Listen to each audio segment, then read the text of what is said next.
Everyone in the dining hall believed the same thing. The general was right, and the girl was weak. She didn't talk much. She didn't argue. She didn't even look up. When the general stepped forward and humiliated her in front of hundreds of soldiers, no one expected her to react. They thought she would break, but they were wrong, because strength doesn't always shout. Sometimes it waits. Exactly 5 seconds later, the same general who was yelling suddenly lost control of the situation. The room froze. Soldiers stood up in panic, and the man who thought he was untouchable was now begging for help. This is not just a military story. This is a lesson about ego, respect, and the danger of judging someone by silence. The military dining hall was unusually quiet that afternoon. Long steel tables were lined in perfect rows, and every soldier sat upright with disciplined posture. Trays were placed neatly in front of them, cutlery aligned with precision. No one spoke louder than a whisper. In this place, silence was not empty, it was controlled. The air itself felt heavy, as if everyone sensed something was about to happen. The doors at the far end of the hall suddenly opened. General Robert Kane stepped inside. Conversations stopped instantly. Chairs scraped softly as soldiers straightened their backs even more. General Kane was not just a high-ranking officer. He was a legend within the base. Known for his sharp tongue, strict discipline, and zero tolerance for mistakes. He believed fear was the fastest way to build obedience. His polished boots echoed against the floor as he walked forward. Medals on his uniform caught the overhead lights, reflecting years of command and countless operations. He scanned the room slowly, his eyes cold and calculating, searching for any sign of disorder. Most soldiers avoided eye contact, but then his gaze stopped. Near the center of the hall sat a young female soldier, eating quietly. She wasn't talking to anyone. She wasn't laughing or joking like some of the others. Her posture was correct, her movements slow and deliberate. Her name badge read, Private Emma Cole. To an untrained eye, she looked like any other recruit. To General Kane, she looked weak. He frowned slightly. In his experience, silence often meant insecurity. Soldiers who didn't speak up usually lacked confidence, and confidence was something he believed every warrior must display openly. He changed direction and walked straight toward her table. The tension in the room immediately rose. Soldiers sitting nearby felt it in their chests. Some shifted uncomfortably in their seats. Others stared straight ahead, pretending not to notice.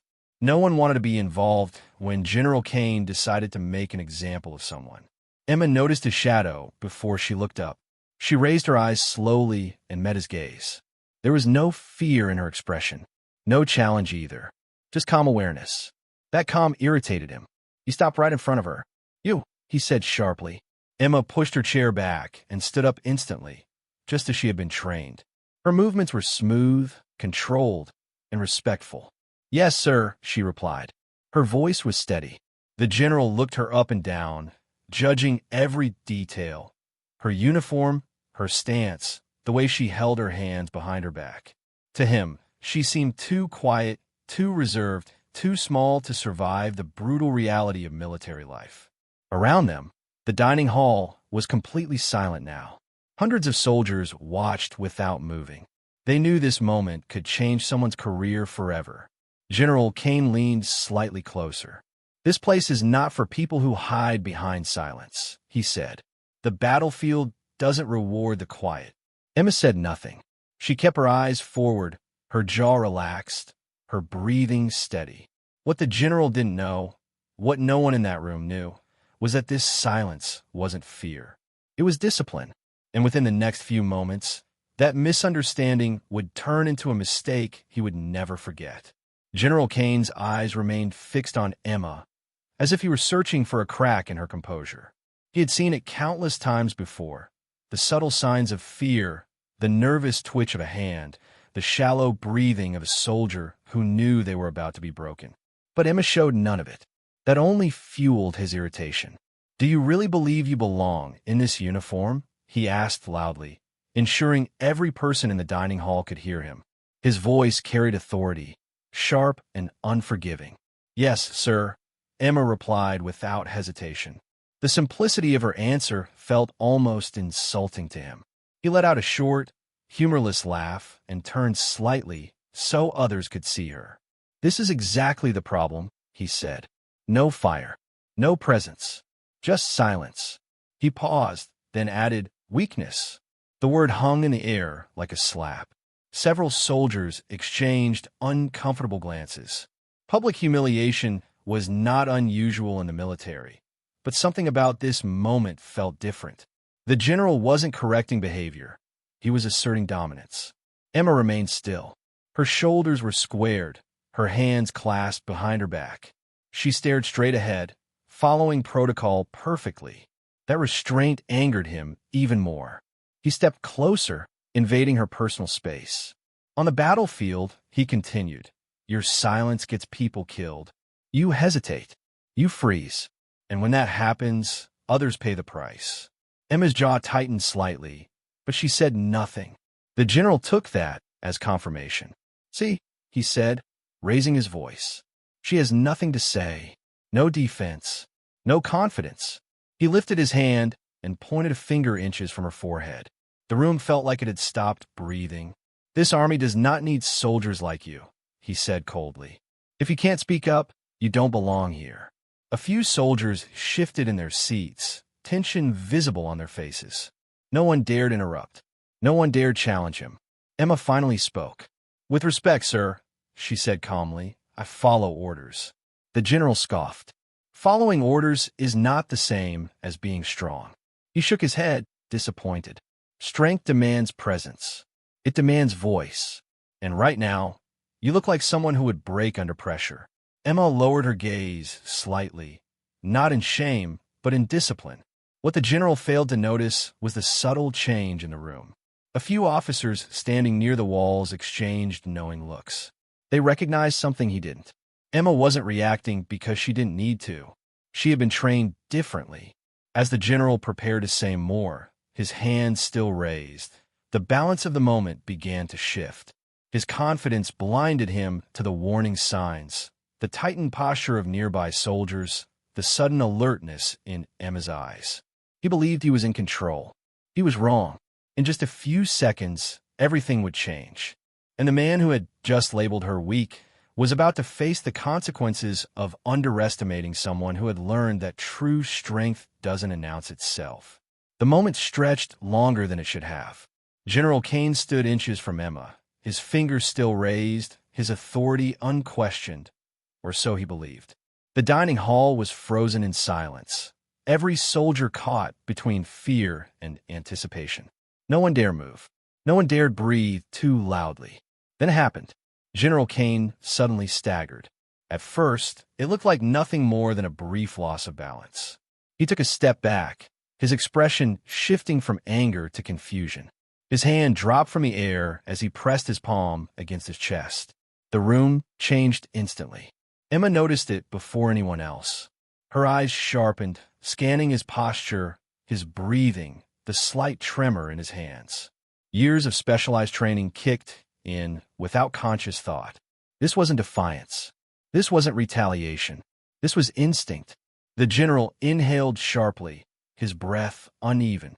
What is this?" he muttered under his breath, no longer speaking to her, but to himself. A second passed, then another. He swayed again, this time more violently. A chair scraped loudly as he grabbed the edge of the table to steady himself. Panic flashed across his face, a look no one in that room had ever seen on him before. "Sir," one officer whispered from nearby, unsure whether to step in. Emma moved. Without asking permission, she stepped forward and positioned herself slightly to the general's side. Her movements were precise and controlled, nothing rushed, nothing dramatic. "Sir, you need to sit down," she said firmly, her voice calm but commanding. The general tried to wave her off. "I'm fine," he said, though his voice betrayed him. Sweat had begun to form on his forehead. Emma didn't argue. She placed a steady hand on his arm, supporting his weight just as his knees buckled.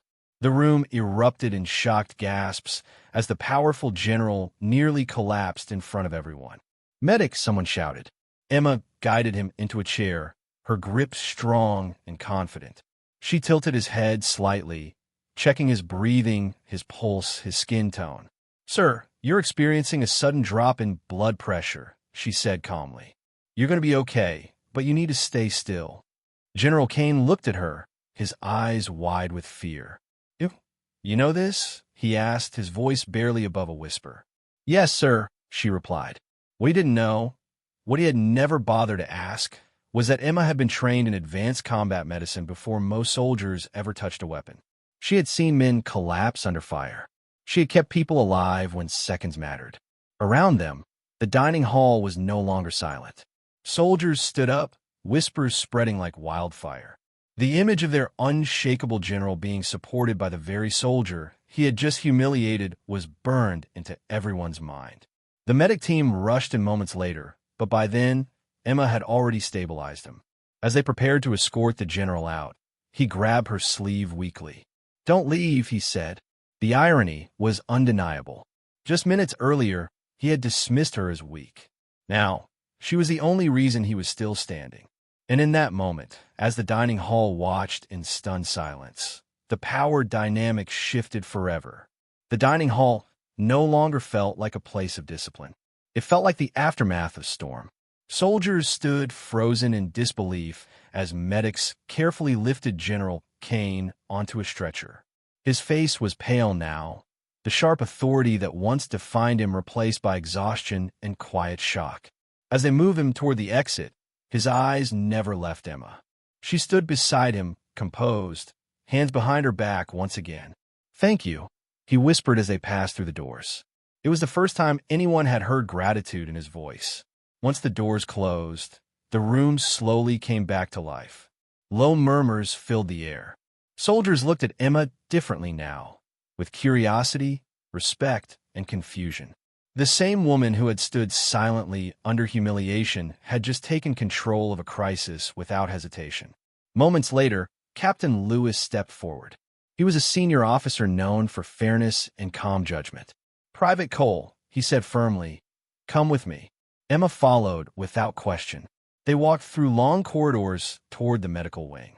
The sound of boots echoed off the walls. Finally, they stopped outside a briefing room. Inside, several high-ranking officers were already waiting. Captain Lewis gestured for Emma to sit.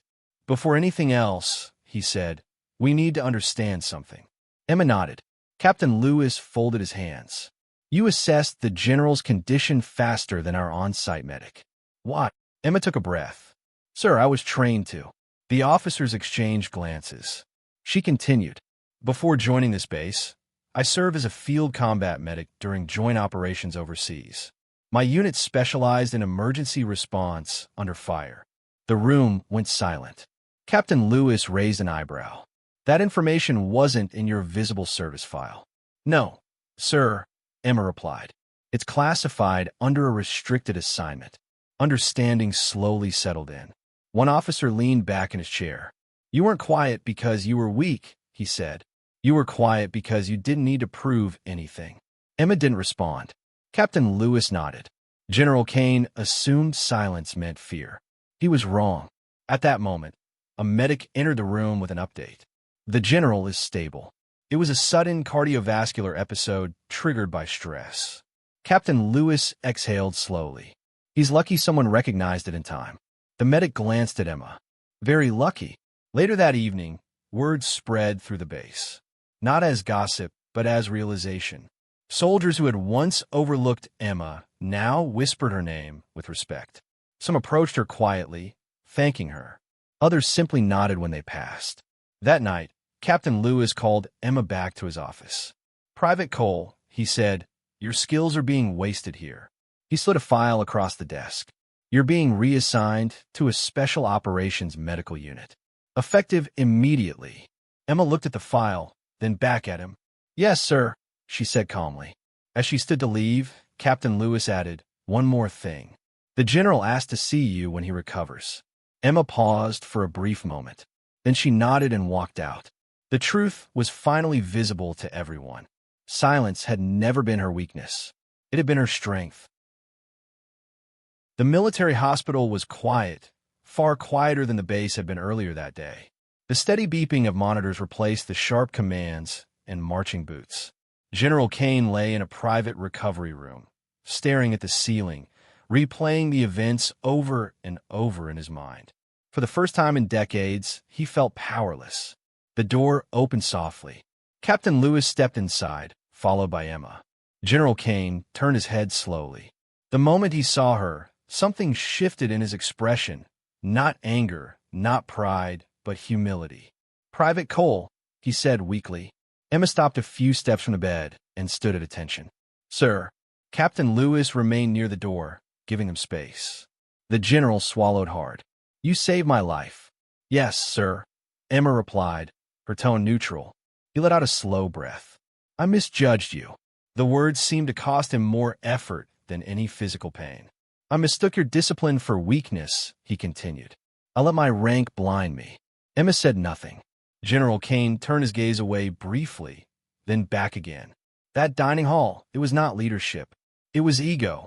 Silence filled the room, heavy but honest. "I owe you an apology," he said finally. "Not just for what I said, but for what I represent when I speak like that."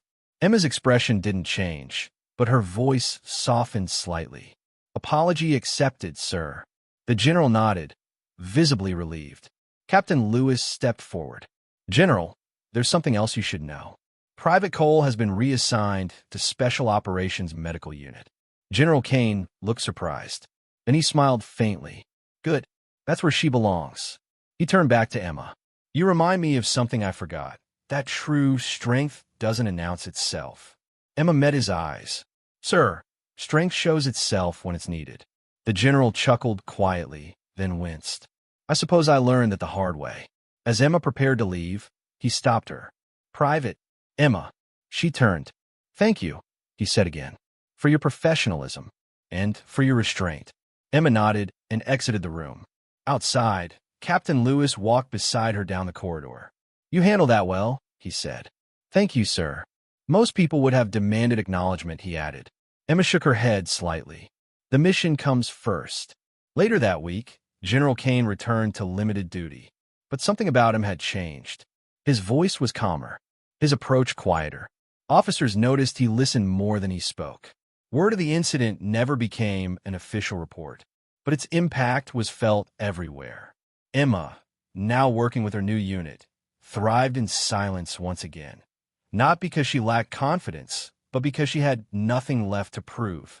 The base moved on, but for one general, one soldier, and everyone who witnessed that day, the lesson remained clear. Never confuse silence with weakness. Emma's transfer to the Special Operations Medical Unit happened faster than she expected. Within 48 hours, she found herself standing inside a secured briefing room, surrounded by soldiers whose reputations were known long before their names. These were not ordinary troops. Every person in the room had survived situations most would never face. No one spoke when she entered. Eyes followed her quietly, not with disrespect, with evaluation. The unit commander, Major Harlan, stood near a digital map projected onto the wall. He was a tall man with a calm voice and sharp instincts. He didn't offer introductions or encouragement. "Private Cole," he said, "your file speaks highly of you." "Yes, sir. But reputation doesn't matter here," he continued. "Performance does." Emma nodded. Major Harlan pressed a button, and the screen changed. "Before you're officially assigned, you'll undergo a live evaluation. This is not a drill." The room stiffened. The mission simulation would test endurance, decision-making, and medical response under extreme pressure. Failure wouldn't mean punishment, but success was required to earn trust. They moved out at dawn. The terrain was unforgiving, uneven ground, low visibility, constant movement. The team advanced in silence, communicating through hand signals and brief radio commands. Emma stayed close to the center, scanning constantly. Without warning, an explosion sound echoed through the valley. "Man down," someone shouted. A soldier fell hard, clutching his leg, screaming in pain. Emma reacted instantly. She dropped beside him, assessing the injury while bullets cracked against nearby cover. Her hands moved with precision. Tourniquet, pressure, stabilization. "Stay with me," she said calmly. The team provided cover as she worked. Time slowed, every second critical. Major Harlan watched closely. Another blast followed. Smoke filled the air. Emma didn't panic. She adjusted, communicated clearly, and coordinated the evacuation while keeping the injured soldier conscious. Within minutes, the threat ended. Silence returned. The wounded soldier was stable. Major Harlan approached her. "You had multiple choices out there," he said. "Why did you take control instead of waiting for orders?" Emma wiped sweat from her forehead. "Because hesitation costs lives, sir." The major nodded once. Later that evening, the unit gathered quietly. No applause. No celebration. Major Harlan addressed them. Private Cole passed. Several soldiers nodded in approval. One of them approached Emma afterward. "You earned it today." Emma simply replied, "Thank you." That night, as she prepared her gear, a message came through her communicator. Mission deployment scheduled. This test had only been the beginning. Real danger was coming, and Emma was ready. The mission briefing room was dimly lit, the air heavy with focus. A digital map glowed on the wall, showing hostile terrain marked in red. Enemy movement had increased overnight. Intelligence confirmed what everyone feared. This mission would not be simple. Major Harlan stood at the front. "A reconnaissance unit was compromised 12 hours ago," he said. "2 soldiers injured. 1 critical.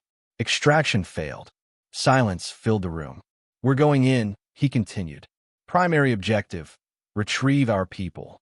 Secondary, leave no trace." Emma listened carefully. Her role was clear: stabilize the wounded under fire. They deployed before sunrise. The helicopter dropped them miles from the extraction point. Cold wind cut through their gear as they moved quickly through rough terrain. Every step required precision. One wrong sound could give them away.